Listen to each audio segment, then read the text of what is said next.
the way that I would deal with stress, the way that I would deal with challenges, whatever it is, was to go help somebody, to go, help a neighbor. We get deep in this one, there's no doubt. CEO Shimmy Mehta of AngelWish.org.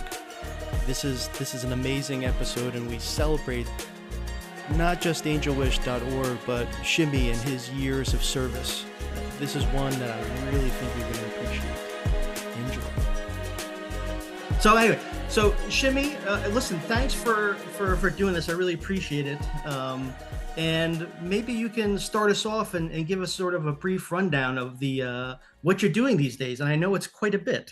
Yeah. So I am CEO of AngelWish.org, which this year, June 1st, marks 25 years of running that. Started that back in 1999. And for those of you who can't do math, it was really fun to start that when I was 4 years old. Yeah. And nice try. but so I'm doing that, and then I am also a fractional CFO for Island Healthcare, which is a federally qualified health center on the island of serving the island of Martha's Vineyard, which, despite all its references to wealthy people and everything like that, is very much a rural community that has a pretty large population of folks that are living below the poverty line.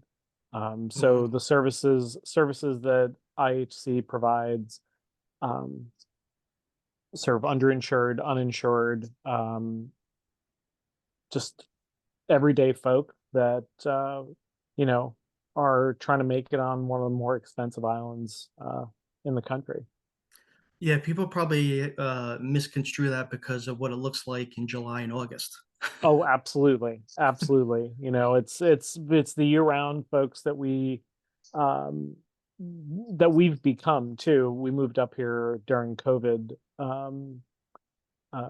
to just kind of isolate a little bit. And we've always loved this place during the summer and any 3-day weekend where we could come up, which was always great. But we became year-rounders too, and you really get a sense of the challenges that folks face on the island, where it's a 45-minute ferry ride. There's no bridge. It's either take a ferry with your car, take a ferry as a passenger, or take an airplane, to Boston or something. Like, those are pretty much the only ways you can get off. I don't advocate for swimming off. It's about a 45-minute ferry, so it's a little bit longer, but it's been an interesting experience here. Yeah, I can imagine it's tough when you say, "Honey, I forgot the milk." I don't want to. You gotta go back for that. Totally. It's funny. So you mentioned Angel Wish, and for 25 years, can you tell me a little bit more about that and how you got involved and what's that all about? Sure. So Angel Wish is it's a children's charity that helps grant wishes to kids with chronic illnesses. It had its origins, I would say, back when I was in college at Rutgers Newark. And it was a commuter school. It was a very small, like a fairly small commuter school, part of the Rutgers University schools. And for me, having volunteered a lot and just sort of looking for something where I would be able to, sort of have an impact.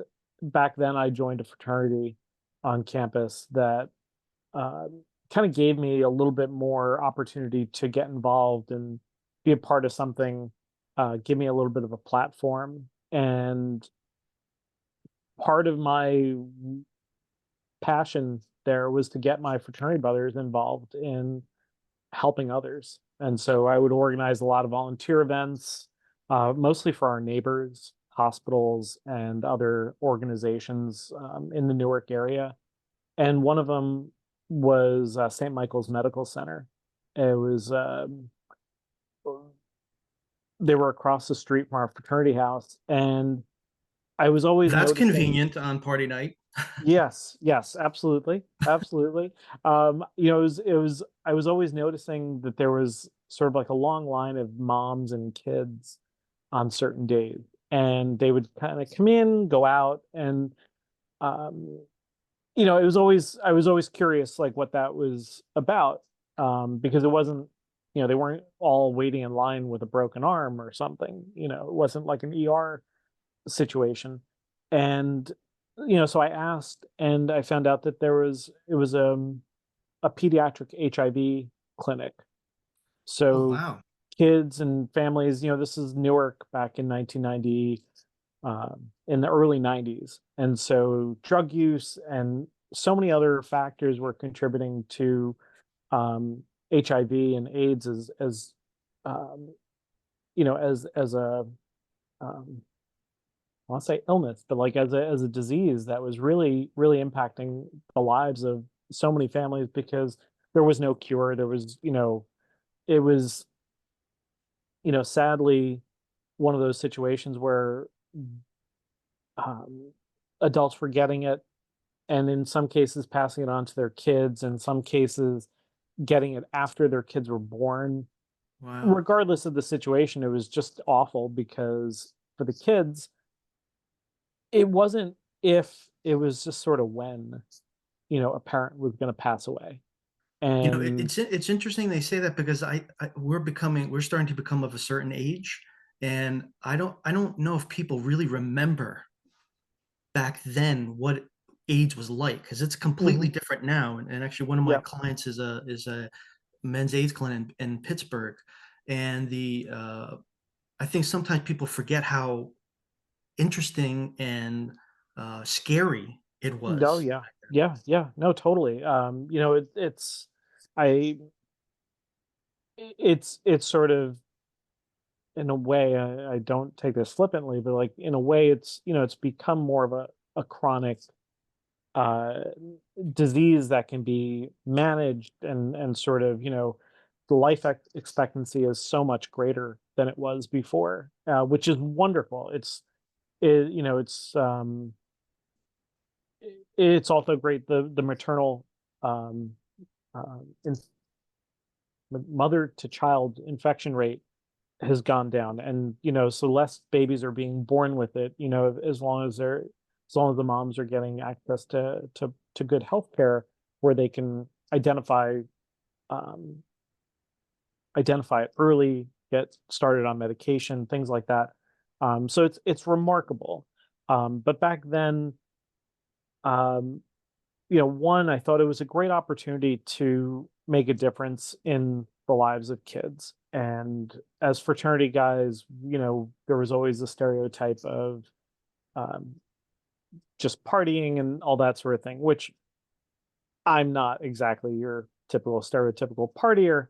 And, I think, when I joined the fraternity, it was not about the party kind of, it wasn't like, oh, great, Animal House.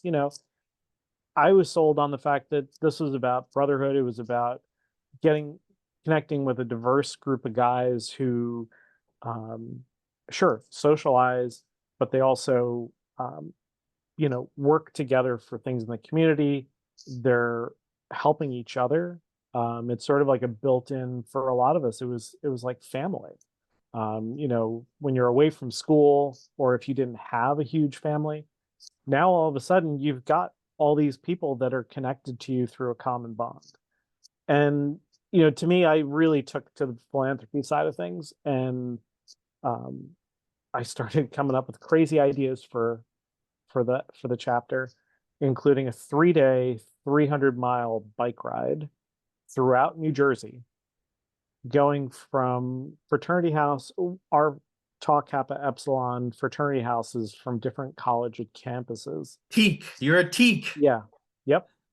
And so I mean, I mapped this thing out with like, proper guidance from like racing officials and things like that. I got my guys to ride um, bicycles 300 miles for at least 3 years. And we Wow. ultimately called it was the Teak Challenge for Pediatric AIDS. Oh, wow. And it got other chapters involved. It connected us to new guys, new places. We'd stay over at the other fraternity houses. Um, we managed to get some sponsors. Nothing, we never raised that much money. That was the hard part, but the spectacle of a bunch of college guys riding bicycles on Route 1 in New Jersey, like in the shoulder, um, driving behind a convertible Jaguar that was donated by one of the Jaguar dealers. Like Oh, wow. they donated a car and a driver, and so basically that was our pace vehicle. It was our safety, and it was a spectacle. It got us some press. It raised the awareness of the challenges in the community, and that fraternities weren't all about the stereotypes and things. It was about more than that. So I got so used to doing things like that. I might have cut a couple classes to do events like that. But when I got into the workforce, I got an offer from PwC first semester or fall semester of my senior year. And so um, I just had to graduate. They're like, we don't have enough time for the winter internship. Just we'll see you next fall. Just graduate. And so I was able to, go through my classes, which was great. And then also it gave me the opportunity, I think, to do a lot more volunteering and giving back, which was great. Fast forward to joining PwC. As you know, it was like a fraternity of a different sort. The onboarding, the training, the sort of being dropped into the deep end in terms of clients and expectations and travel and all these things, which are so couldn't be further from the college experience, right? Where you're Yeah. wearing a suit and tie and you're getting, going to a client and you're supposed to be professional and, you're still learning. Um, I started doing that and we just worked all the time. We, we were scheduled and overscheduled and, um, you sort of end up working, playing, working like all with the same people. I think, for the Yeah. first 2 years, it was like, hey, what are we all doing this weekend? Like, so it was, you would always see all your, the first year, second years, third year, whatever, however we used to call it. Um, but you got so used to that. And there was a certain point where I just struggled to kind of keep my sanity because I wasn't volunteering. I wasn't giving Oh, back. that's interesting. I went from an extreme, I think, of you know, college life and volunteering and giving back and feeling good and sort of like it would almost be the equivalent. I think I did an interview once where it's like, well, people go to the gym, you know, I do this. I go volunteer and that makes me feel good. It's like, you know, the what's um the hormone that comes out? Uh, Cortisol? no, the I'm gonna say the wrong one. uh, uh, like That's no, right. it's I'm not sure we'll get oxy. comments. We'll get It's comments it's after this. not You guys didn't know oxycodone, this? but oxytocin. Oxy- When you give back, and it makes you want to give back more. And so I was lacking that, and I think around the time, uh, Mary Beth Backoff was Oh, the old managing managing partner, partner. Yeah, yeah. and Oh my God, flashbacks.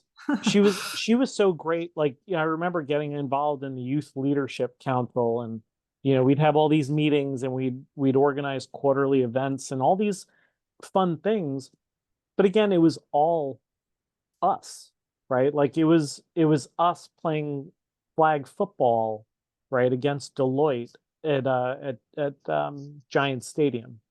Right. I don't know if you remember that one, but like there were quarterly events that were so it was just us.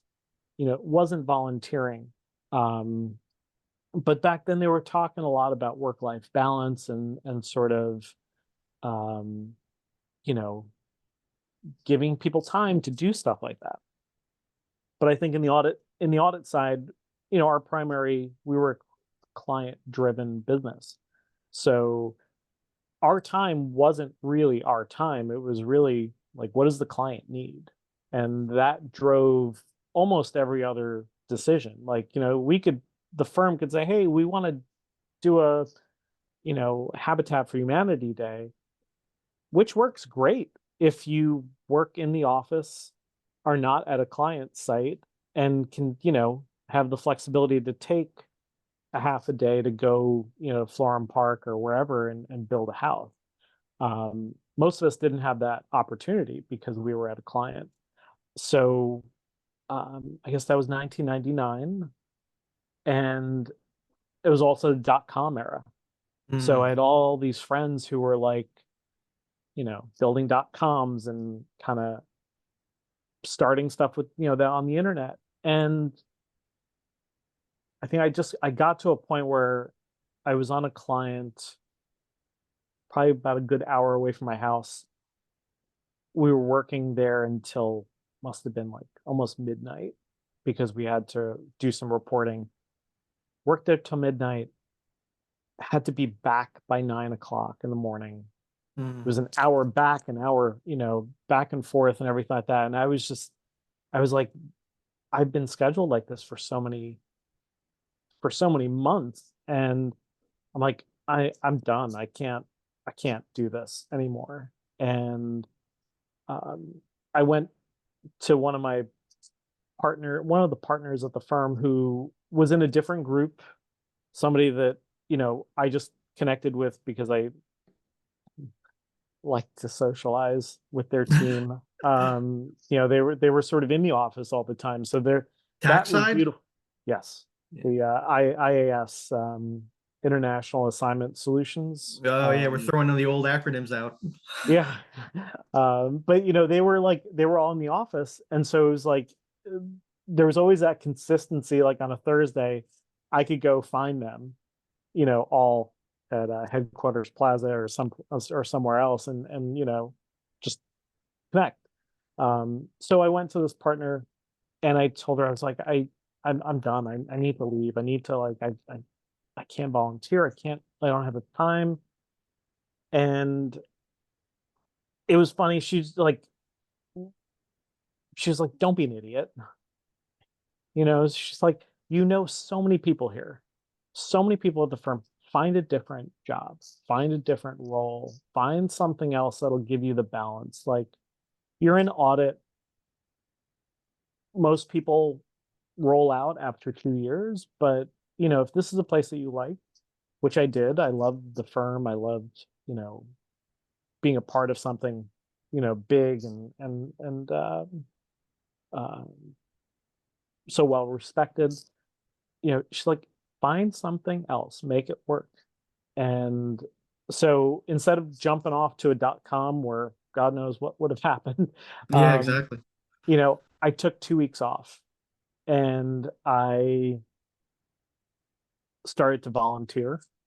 I like got my I tried to find that balance back again.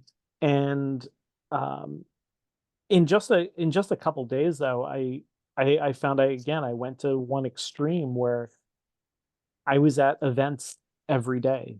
I was holding babies or I was, playing with kids. And I don't think I was prepared for that emotional impact because Why? I mean, so it's one thing at a distance to kind of say, hey, I support, you know, um, kids whose parents have HIV um, or AIDS. And it's another when you're actually interacting with them and you start to create a connection, um, where then you start to think about like what their future holds, and whether it was a baby with HIV, um, as you know, and again, back at that time, like what's their prognosis? What's their, you know, it was it was gut wrenching at the time because you're like, okay, I I wasn't mature enough to be like, hey, I'm providing comfort to a little kid or something like that. Like that's important for them. I was probably thinking a little more selfishly for me, but it was really emotionally exhausting. Where, you know, I'd come home and I'd be worried about like those kids or that, you know, those family. Um, like what else can I do? What else can I do? And uh, you know, I think I kind of had to correct again to kind of figure out, okay, doing that was great, but I've got to find some balance where I can still help them and still help the families, but not, I don't know, uh, not, not damage, but like not, I need to find a better balance, you know, for how I So, could help. it's funny as we're talking. I'm just taking a couple notes as we talk about it. What was identified from your perspective in terms of who you are? Because it sounds like you had this identity that you were finding while you're at Rutgers. Mhm. It's something that connected. You use that word connect. Something you connected with something at Rutgers, and then you went into this, professional world. And by the way, I agree. PwC is a great place to start to train. There's tons of benefits and some downsides. And then, like 5 years later, it sounds like you had almost like a reawakening. Mm. It Yeah, sounds. yeah. I I mean, I don't want to put words in your mouth, no, but no, no. I mean, you know, so growing up, um, uh, growing up, my parents came here in like '68, and you know, our childhood growing up, our dad was abusive, and my mom was always the one who um made us kind of grow up not really thinking about that and sort of um, compensated for it or sort of gave us the tools to sort of deal with all that stuff. So I think growing up, a big part of my um, the way that I would deal with stress, the way that I would deal with challenges, whatever it is, was to go help somebody, to go, you know, help a neighbor. You know, if situation at home was not ideal, my mom would be the first one to be like, you know what, I think Vicky next door, she needs some help with her flowers or something, you know. And so I would go and I would go help our neighbors, and it made me feel good. It kind of relieved whatever stress was happening. Um, and so I think it was, you know, a bit of a um that was just my go-to, right? Was connect with somebody, try and help, try and um I don't know. I feel like that's where a lot of that kind of started from. If that helps to. well, it sounds like you had an incredibly intuitive mother. Yeah, yeah. No, definitely, definitely. It was you know, uh I think I saw a lot of that. There were similarities with a lot of the situations I think I saw with the moms, the single moms and their kids, and sort of, you know, how do we um uh just to see what they were trying to do for their kids. And so, you know, kind of going back to where I was like, okay, I was so emotionally wrecked with like going to these events and it was just draining. I was like, okay, I got to take a step back. How do I how do I help and how do I do this more efficiently? How do I do it more effectively? I've got to change the outlook of what I was looking for, right? Like it clearly wasn't that I need more time to volunteer, like personally, but I needed to change my perspective on it. So, um, this is, again, 1999. I thought, What do you mean by change your perspective? well, um,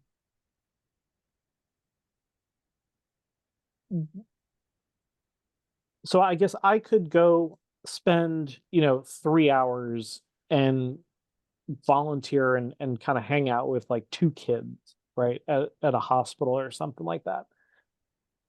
Was that the best use of my time given the the effect that it had on me, right? Mm, Like the emotional side of it, like I almost needed like another day to recover emotionally because I'd get vested into the yeah. kids and I'd get sort of upset about, their the prospects, right, for them or for their parents or what their situation was.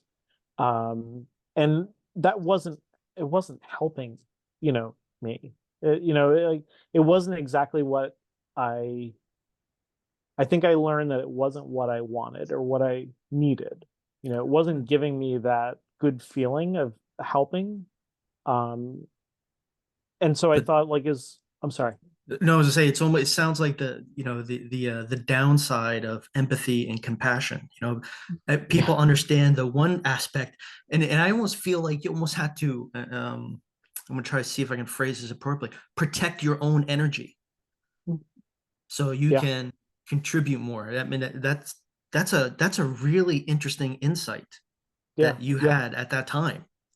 I mean, it took a little while, and then, I was I went to one of the hospitals, and I went back to St. Michael's. I said, okay, I need to approach this maybe a little bit more from a business perspective. And so I, went to the That's an hospital interesting and statement. it We use the tools that we have. yeah, no, absolutely. Absolutely. I mean, I went in there and I told I can't remember what her role was, but I went in and I spoke to somebody at the hospital. I said, how can I help? I want to help. I work a lot, but I want to help and give back. Like, what do you guys need? And maybe I had watched Miracle on 34th Street, the original version, colorized maybe, but like the original one Yeah, yeah. where Chris Kringle buys his doctor friend an X-ray machine, and he's like, "Oh my God, Chris, this is amazing," whatever. I don't know. I had that in my head, and so they're like, "Well, we'd love your help. Here's a list of toys that we could really use help with." I was such an asshole. I was like, I was such a jerk. I'm like, no. So I didn't take the whole day off, to like for like $200 worth of toys. Right. Give me something big. Like, do you need an X-ray machine? And you know, I just they, saw this movie the other day, and like I got an amazing concept. yeah. They looked at me weird. They're like, no, we're a hospital. We can afford an X-ray machine.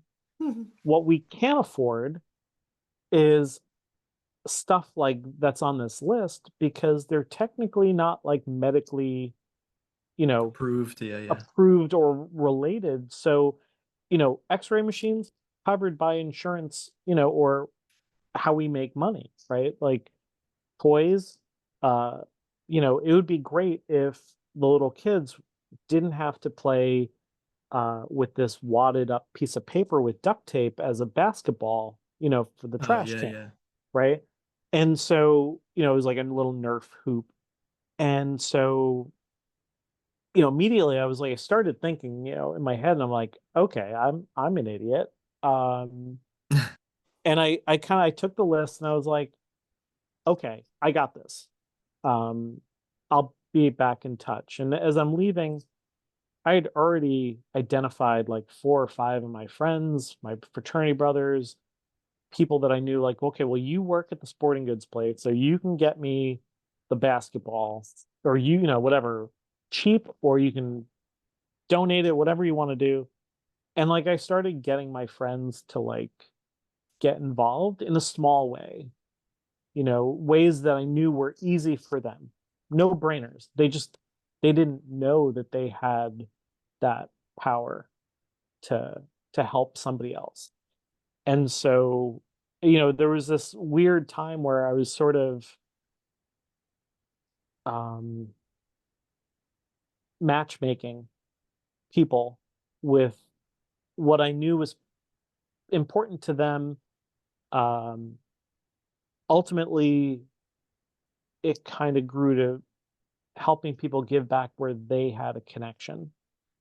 So going back to PwC, um, none of us were really from the same area, Yeah. right? Like your training class was like 20, 30 people. Maybe some, maybe a bunch were like from New York, New Jersey, but like even going to school where we spent the last 4 years, all over the place, Yep. right? Like you might come back because that's where home is, your parents, things like that. But like you've spent so much time growing up in San Francisco, Connecticut, London, wherever.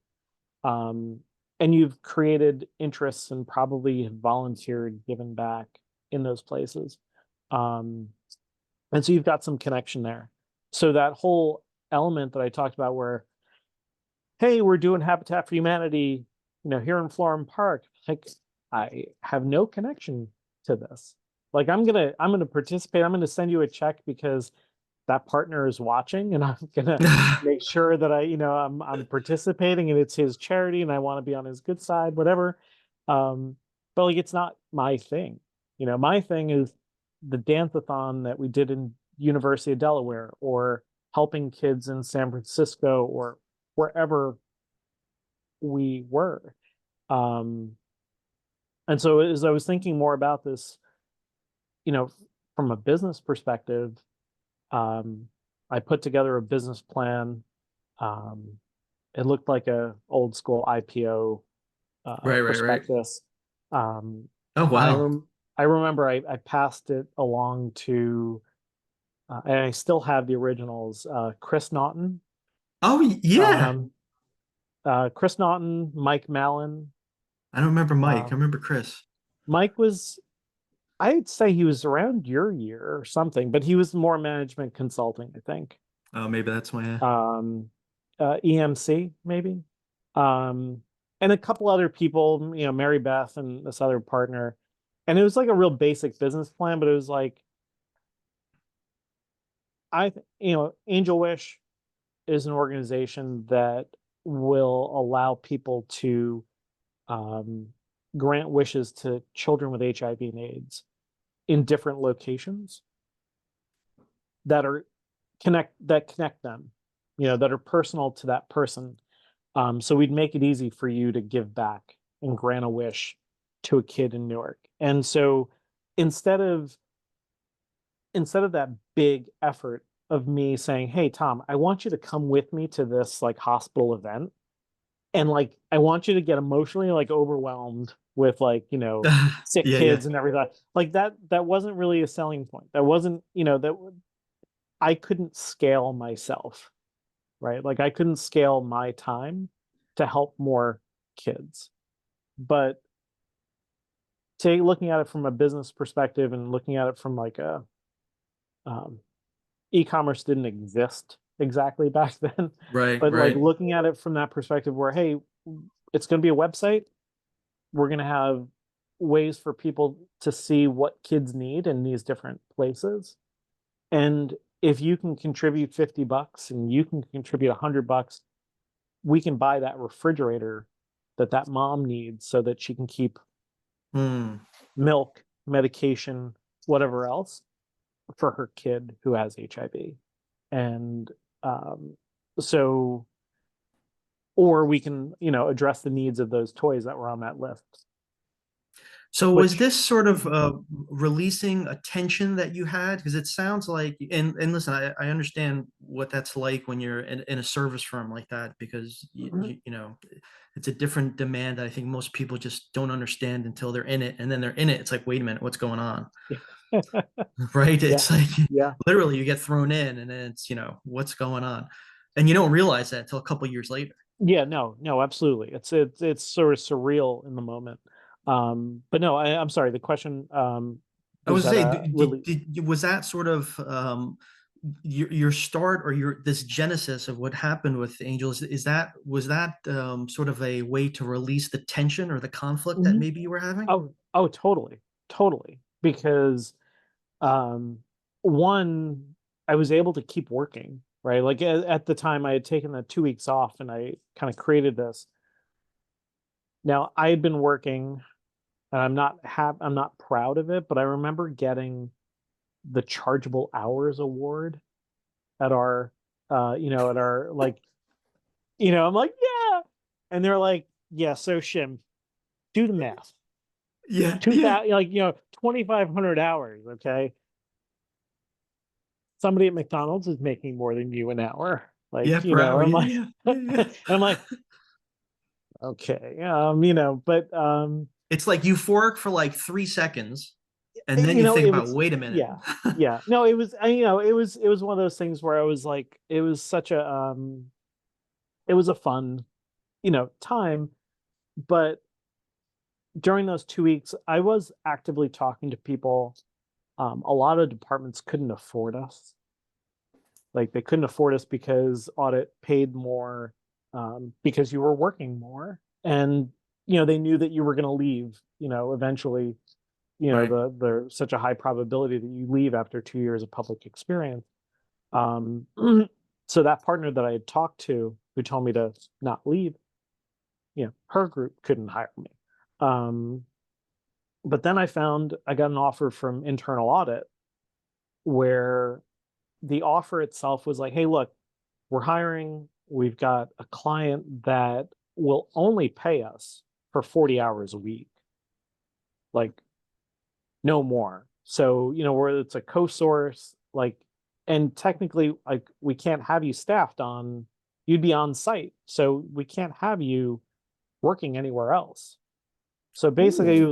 it was like a lateral move at the same pay with like half the hours, which, you know, Automatically is an increase. well, I mean, and like, it wasn't really thinking about that at the time, but I was just thinking about the hours. I was just like, oh my God, what would I do with all that time? And I was like, and I think about it now where I'm like, I didn't party that much when I was younger. What was I doing? And I was like, I was running AngelWish, in the extra 40 hours a week that I had. I was I started a business at 23, and um, ran it with the full blessing and support of partners like Mary Beth, Jay Oyer, Bob Roche, Okay, yeah, yeah, like but yeah. all these people, like, because I went to them for feedback, I went to them for support, and they all loved the idea. They thought that it was a great way to um, help their own employees to feel like they were giving back. Um, and my the best validation I got, though, too, was we provided AngelWish to our first real corporate partner was Goldman Sachs, and that was through a connection at PwC, um, where they're like, so our folks won't have to leave the office, you know, to go to Toys R Us, right, during the holidays when it's like really busy. They won't have to leave the office to go to Toys R Us to go buy a toy for a toy drive. They could just do it from their desk. And I'm like, yep. And at that point, we were working with like 5 or 6 hospitals, um, in New York and New Jersey. So, it kind of hit there's one in New York for the folks that live there, a couple in New Jersey. And they loved the idea. They were like, that's awesome. Like, go for it. And so we built a website. We invited their people to grant wishes. At that time, everything was on Amazon. So, we kind of built the infrastructure on that. And I think, they granted probably like $50,000 worth of wishes. Wow. Talk about hitting product market fit for Yeah. you guys. Yeah. It was amazing. And it was sort of what I realized was that in that same amount of time that I would have gone to events or activities myself, I helped, back then I would have helped like, maybe two kids and myself, right? So like three people. Um, in this way, I was helping a couple thousand people You found help. scale. Yeah. And, I had to shift my goals, and I had to shift how I saw success for this, and um, how I saw it being meaningful to me, like, my personal goals. But I mean, I was happier. As, um, I was a step removed, which is different than like, working directly with the kids. But the way that all of this worked was really, it included more people in the process. So when you go online and you find a hospital at Robert Wood Johnson, hospital, you see Billy who wants Legos, um, and you loved Legos when you were a kid. So you're like, oh my God, yes. You grant that wish, you make a donation to AngelWish for that item. We purchase it and we send it to the social worker at that hospital who we Okay. connect with. That's our main contact, is a social worker. That person has one of the hardest jobs in the world because Yeah. they're constantly giving out like bad news, or they're trying to manage bad situations. um and now we've just given them a positive thing to share, and they end up giving these gifts. Not They're never going to give the gift directly to the kid saying, hey, Thomas got this for you. Thomas Right, who? right. Yeah, exactly. Yeah, here's a photo. It's like, uh they give the gift to the parent, who, again, back then we didn't know how long the parent would have, Mm, you know, to wow. be around, right? And they're stressed with health, financial, so many other issues, right? That they wouldn't be able to buy a gift like that. And so the social work gives a gift to the parent. The parent gets to wrap this thing. The only stress I feel like they've had is like, where the heck am I going to hide this gift before the holidays? Like, that's the real stress that they have. But that builds a better connection with the social worker. So, you know, that improves health outcome.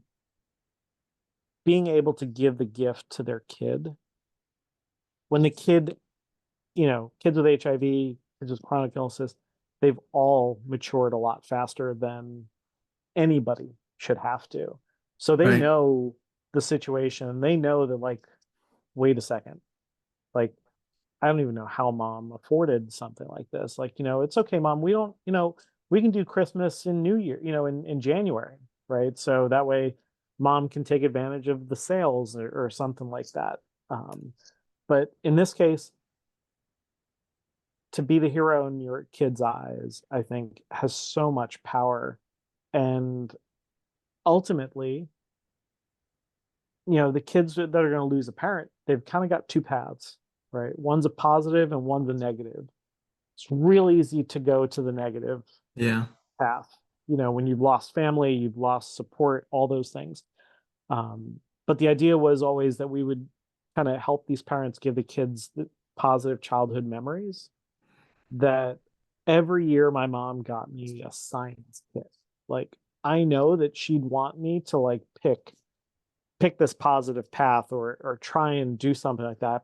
And I want to do that for her, like, that's in my mind. And I think that working with the social workers and those medical professionals to support them makes all that possible. Well, it sounds like So and whether, I don't know if you intended it or not, but it sounds like it's a multiplier effect that goes way beyond an actual gift, right? So yeah, you're creating a whole different paradigm through this process.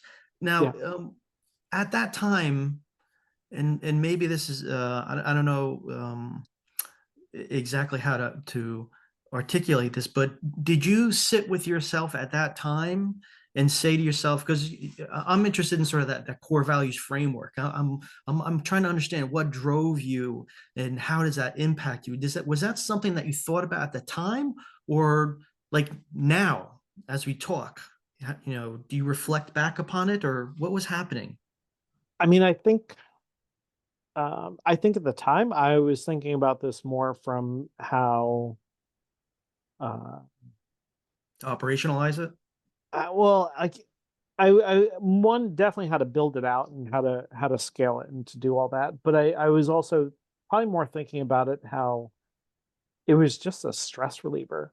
Like, it was um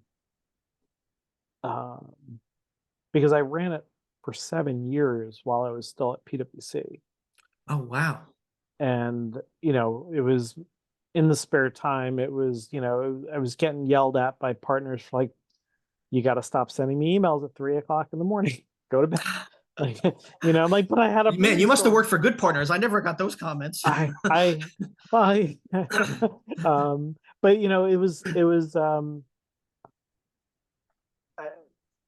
don't know. I don't think I sat there and I really analyzed the impact or like from like a third person perspective. Like I didn't really analyze it too much. I think there was a lot of that time where uh, I had so many other friends in the .com, boom and bust Yeah. that were running their startups and were doing all this stuff. And so to me, it was kind of fun to be in that realm. I mean, not that not that we were like a for-profit .com, but we're still here after 25 years of starting, in, I don't know, whatever you want to call it, Silicon Alley, right, of New York, New Jersey. Um, we're still here, and not a lot of startups Yeah. can No, say not. that, or not a lot of businesses can say that. I mean, Google, which was DoubleClick back then, um, like that was the big company. Um, but like we rubbed shoulders with folks at like Cosmo and um, I don't know, whole bunch. It was just such a fun. That's the part where I kind of got more excited about, I think back then, was doing fun and interesting things that were cutting edge back So then. how did that time, because it obviously had an impact on you, how did that experience foreshadow or give you insight into the next 20 years that came? So I'm assuming this is sort of, 5 years in, 6 years in of, Yeah. this venture.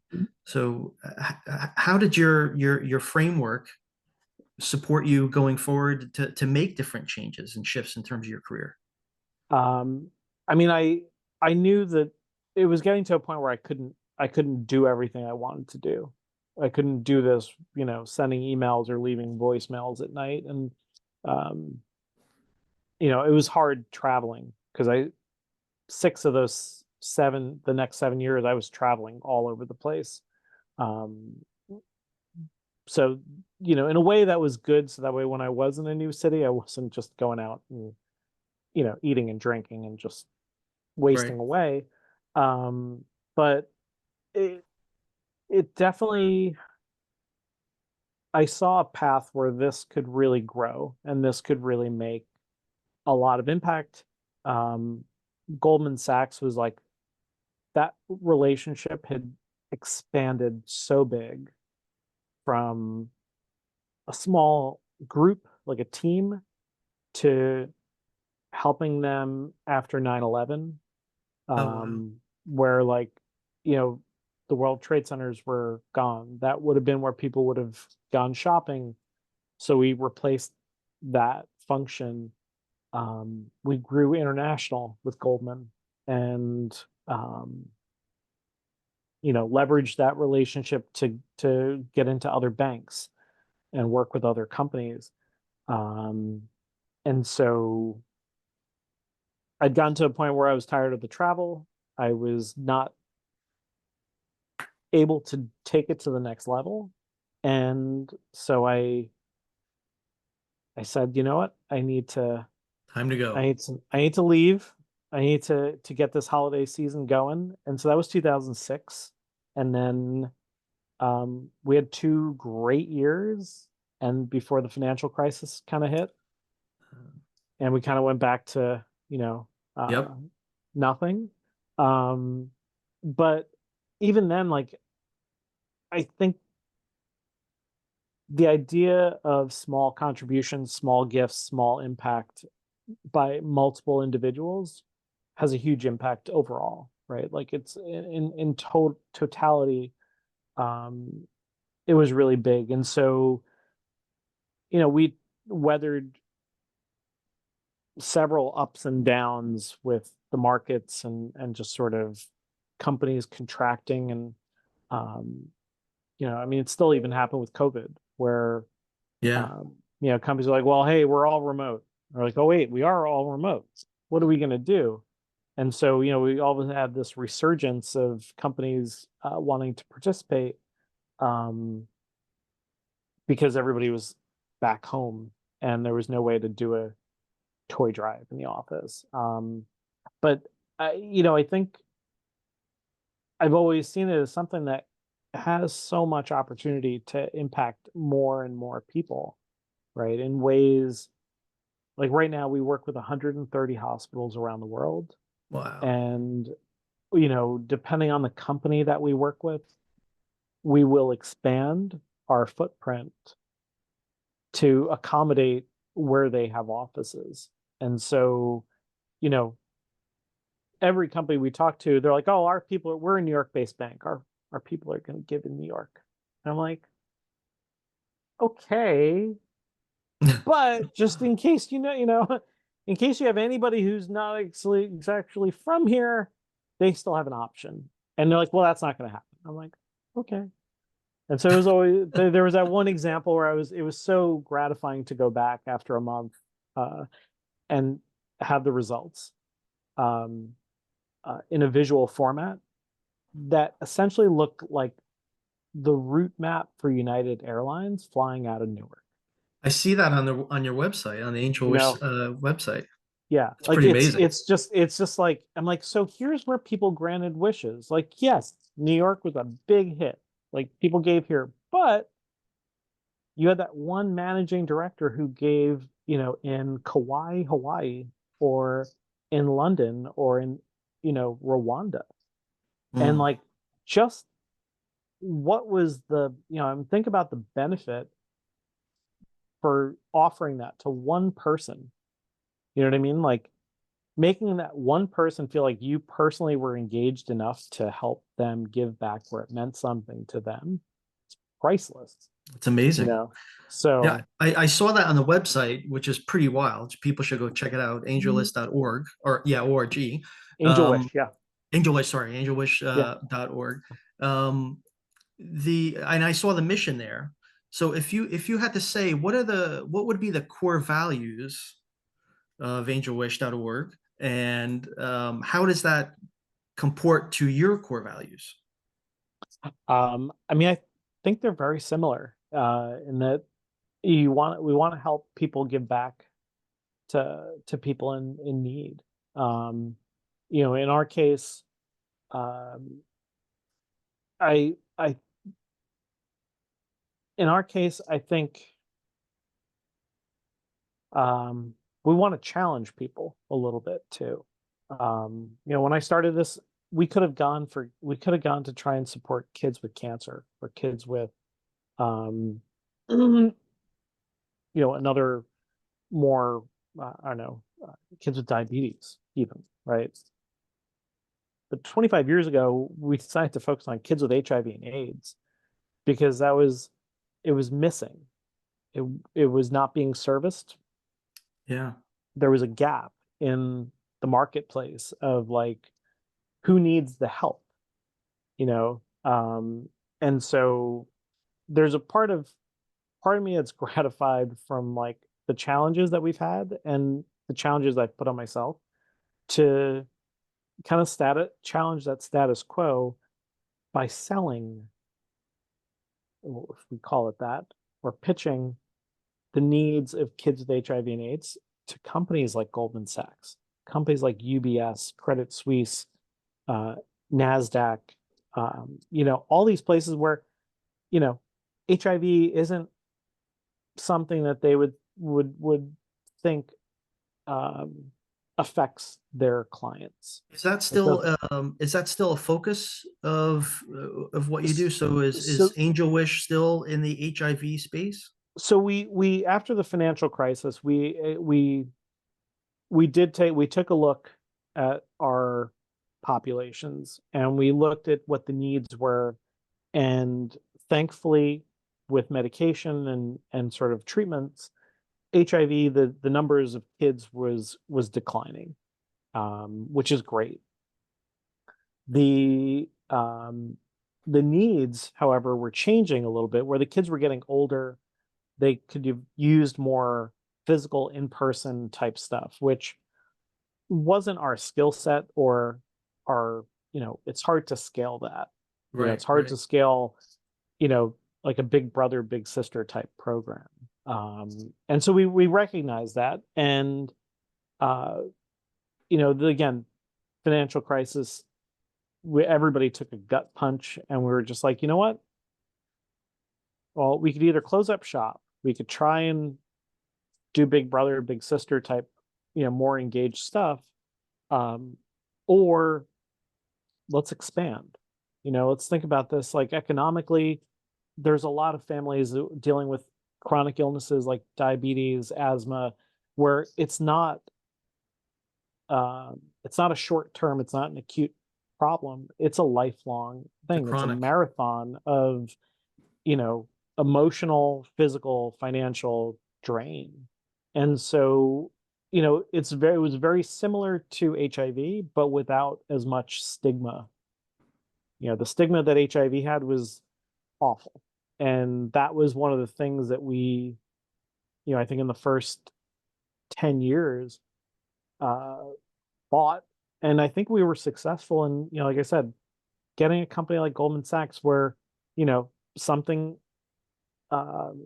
as controversial as HIV, or AIDS, and trying to explain to people how it impacts them, right? Like they said, to stereotype any banking organization's clientele, you'd be like, oh, well, you know what? They all care about heart disease and, Right. something that's not, it's not controversial. It's, sort of it happens, or cancer. And so, I think successfully pitching the needs and getting success um, for families with HIV and AIDS was great. And it helped establish us as, as an organization that could do great work.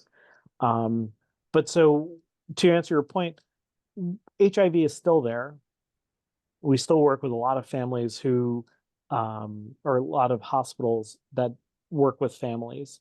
Um, and we still utilize those HIV clinics as our first point of contact because so often for years they were sort of like the last group to get anything. Like, and just because it wasn't as like uh, uh, not popular, but like it was a struggle for them to get stuff. And Yeah. so now I like to give them stuff first and be like, hey, look, use what you need to, and then anything extra, share with the others. And so it really empowers them to be able to like help others. I was curious because I know a little bit about that space, and I don't know if you're familiar with like Ryan White Foundation. Yeah. And Yeah. so yeah, I know they're an incredible resource for that area. Yeah. And I have a friend who's the CEO of an organization. If you ever want to connect with him, you can talk about funding and you know how Yeah. you can Yeah. allocate resource. Happy to do that. No, So that'd be great. it sounds like a good part of who you are has manifested in terms of what's happening with AngelWish. Yeah. And Yeah. I can hear things like curiosity comes out, giving back to those in need, making a difference. You know, those are all things that come clearly, you know, shining through. And I think that's amazing because it sounds like you found something, especially from those early days, Yeah. which probably made you dig. And this is, I think in hindsight, it's always like you don't realize it's happening until, you know, you look back and it's like, oh, wait a minute, you know Oh, what? I yeah. needed that journey. Oh yeah, no, totally, totally. It's that's there's good and bad, right? I mean, there's parts where it's like you're just putting your head down, you're just focused on work and you're focused on making it happen. And then, it's years later where you're in a position where you can reflect and sort of look at that journey. I mean, um, as we're coming up on 25 years, like people are like, "Oh my God, you must be so proud." And I'm like, my first response is like, "Oh, we could have done so much more," like, and I immediately go to well, if we Jimmy, had come just done this, on. well, but I mean, like, that's my initial, kind of response, just because I feel like, um, in hindsight, right? Like, oh, I should have done that, or I should have, focused more here, or whatever, right? Like, you That's can't. for the next 25 Yeah, to worry I about. no, exactly, exactly. But it's sort of, you don't do that until much later on, and Yeah. I'm super proud of like what we've accomplished in 25 years, and by we, I mean there's so many amazing volunteers and people that I've relied on, and people that I um, have um, twisted their arms and sort of gotten their free consulting and sort of all that stuff, to kind of support this. Um, and I'm so appreciative for all those folks. And like, I've started talking to some of those people, saying, "Hey, it's been 25 years. I would love to catch up and, you know, talk." And the more I've been thinking about it, I'm like, you know, it's like I was so immature back then, or I don't know. Like, I remember yelling at some people where my expectations weren't where they should have been, or Mm. um, you know, which, again, I was 23. I, wasn't that old, and I wasn't, um, We weren't well seasoned. no, no, no. I mean, we were still learning so much, from the office world, and our examples of the office world were really, I don't, you were working with like accounting departments. You were fighting with the person who is paying you to be Yeah, there, who didn't want you there. But like, it was such a weird relationship that we had back then in terms of the workforce. It wasn't traditional, because we then had that traditional part in the office, but we right. spent most of our time at the client, where it was very different. But Very interesting. no. So I want to wrap things up a little bit. I have some questions that I want to get your Sure. thoughts on. And Mhm. this has been incredible. And I think who you are in terms of what has transpired from a value structure, as you sort of articulated, completely shows up with AngelWish. And I can't wait to see what the next 25 is going to entail. And if I could be of service in any way, let me know. Well, thank Um, you. Appreciate yeah. that. I'm curious, as part of that journey, and I think I might know one answer, but who were some of the heroes that you have, that you sort of hold up today and even back then? Who were some of those people that you consider heroes or inspire you? Um, for sure. Um, there's um, one person who was a college alumnus, fraternity alumnus, and PW alumnus. Ray Chambers. Um, he, uh, like I said, was a fraternity brother years before me. He joined PwC. Uh, he went on to be partners with William Simon, who was Secretary of the Treasury back in the day. Oh wow. And they kind of started doing leveraged buyouts way back when. And at a certain point, um, Ray, he was on like Forbes, whatever, 400 richest people in America, all that kind of stuff. And at a certain point, he stopped all of that stuff. Huh. And he kind of took himself off those roles and off that stuff, out of the spotlight, and went to um, revitalizing Newark, New Jersey, which is where he grew up. And so you know, um, he was like the founding visionary behind New Jersey Performing Arts Center. Oh Um, wow. he helped bring, he's, he was the guy who was behind so many things. He worked, he was based in Morristown. So, he um, was big behind Boys and Girls Club. He had basically put a whole class of kids in Newark through college. Sort of like, there was an Office episode where Michael Scott said like, "Hey, if you guys all, graduate, talking to kindergartners, if you all graduate, I'm going to put you all through college." Like he actually did it.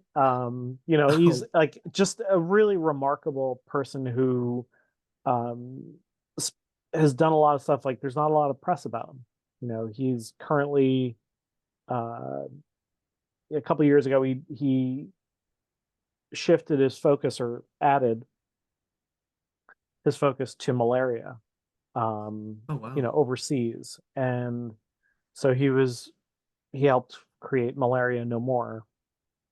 Probably does a lot of work And with the Gates Foundation too. yeah, Gates Foundation. He's currently working with the World Health Organization as like Like an an ambassador. ambassador in different ways. Yeah. But I've always found that sort of um, he was very behind the scenes, but like so powerful in helping to make things happen and to help elevate other people to, as like the front facing, you know, um, as the face of an organization or something like that. Like, he was confident in his own, who he was and what he's done, that like he wasn't looking for the the accolades or anything like that. I mean, he shies away from that stuff, and I think that that's a great role model for um, people. I think when people ask, why do we do this stuff? Why did I start AngelWish? I was like, because I could, and I think we should, and you know, um, that was like, I didn't think like I had to convince people more than that. I didn't have to tell. I felt like that was explanation enough. It's like, why do you do this? Because I can, and why not? Like this is like so much fun to like to take um technology, right? And reuse it and repurpose it for something good. Have you Um, had a chance to meet Ray and I talk have, with him? I have a couple times, and um, other folks on his team.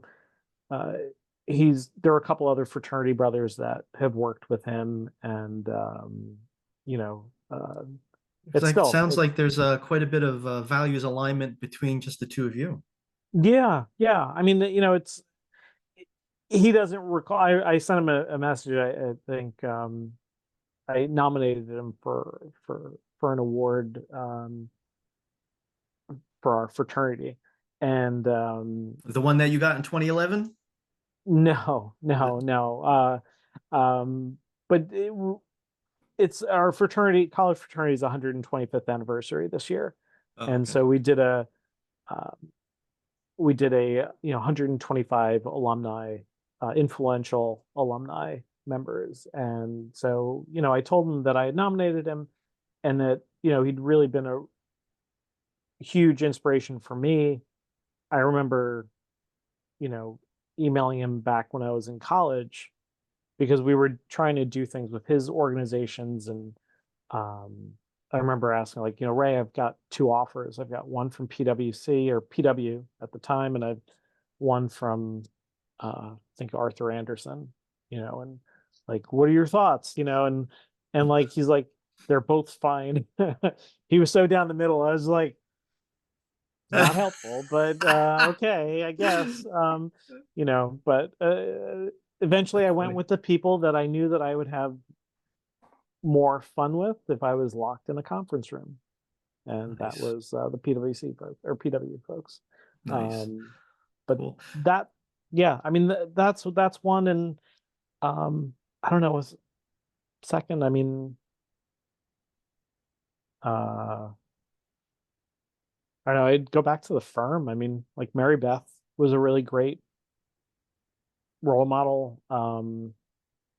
I think she balanced a lot of things and kind of was ahead of her time in terms of supporting, you know, the work-life balance thing and helping to make it happen with maybe when it wasn't, I got a couple side eyes when I would walk out of a client at like 5 o'clock with my bike because I was training for a large charity ride or something. But you know, um, I Yeah, I think. think a lot of things that she's done, you can see the impact, not just in PwC now, but in other Mhm. firms in terms of how they Sure. think about what it means to be a professional, especially in a service type organization. So, yeah, I Yeah. think she's one of those people that, if you said her name, nobody would really know it. But if you look at the impact that she's had, Yeah. it's Yeah. it's a different thing for sure.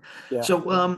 for anybody that's listening to this, what would be one or two key takeaways that you would want them to know about you or AngelWish, or what would be something that you would offer to them based on your Um, journey?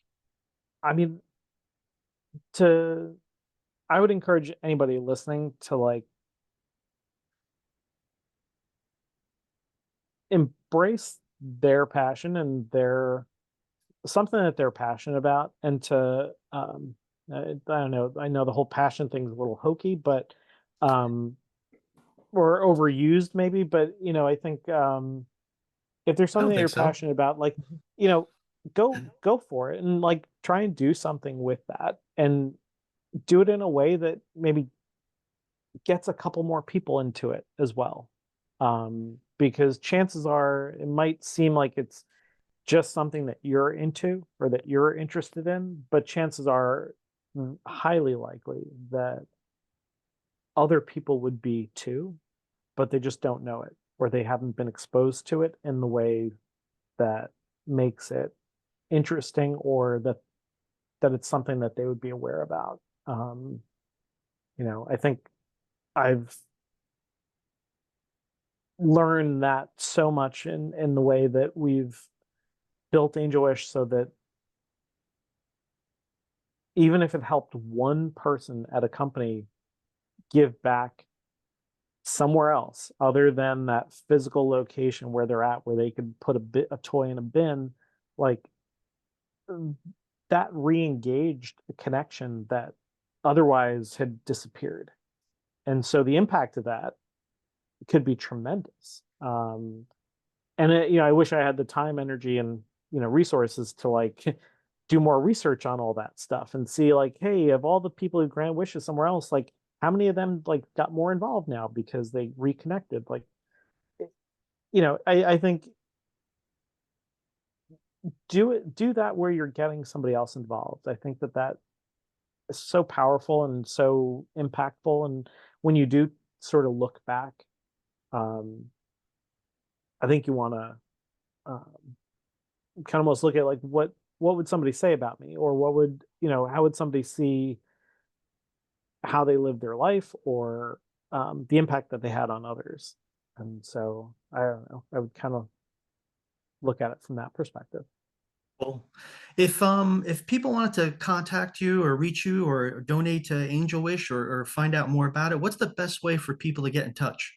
Um, Probably email, shimmy@angelwish.org is the easiest. They can go to angelwish.org as well, and make a donation if they want to. But I'm always happy to field emails and talk to folks and brainstorm a little. You never know what's gonna come up. Exactly, exactly. Well, hey, Shimmy, I can't thank you enough for this. It's been really inspiring, and your Thanks. journey has been incredible. And I'm very excited to share this with folks. I can't thank you enough. Sure. No, thank you. I appreciate it. You got it.